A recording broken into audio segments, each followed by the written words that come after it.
این خاک گوهربار که ایران شده نامش، شیریست که در بین دو دریاست کنامش. آفرین آفرین. خورشید برون آمده هر صبح ز مشرق، از برج اسد داده به اخلاص سلامش. این خاک گوهربار که ایران شده نامش، شیریست که ما بین دو دریاست کنامش. مهتاب نشسته سر هر گنبد این خاک، مانند کبوتر که نشسته است به بامش. مانند کبوتر که نشسته است به بامش.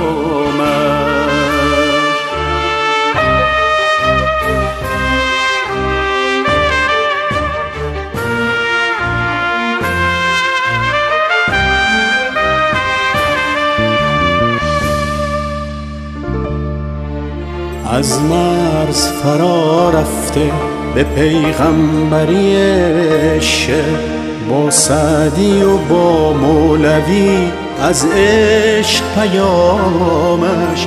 با فارس درخشنده شده نام خلیجش،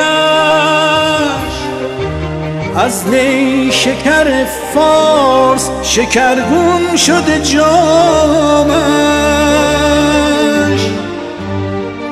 با سعدی و با مولوی از عشق پیامش.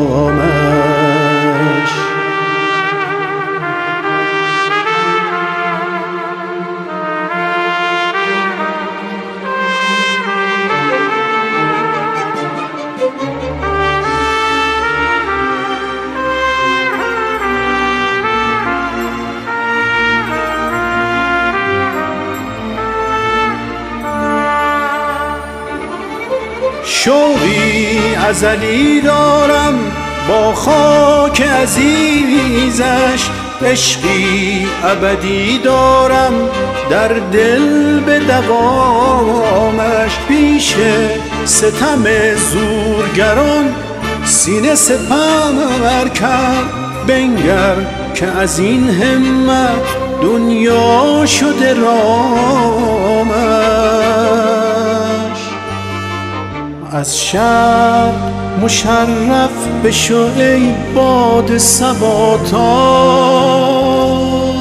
یک بار سلامم برسانی به امامش. یک بار سلامم برسانی به امامش.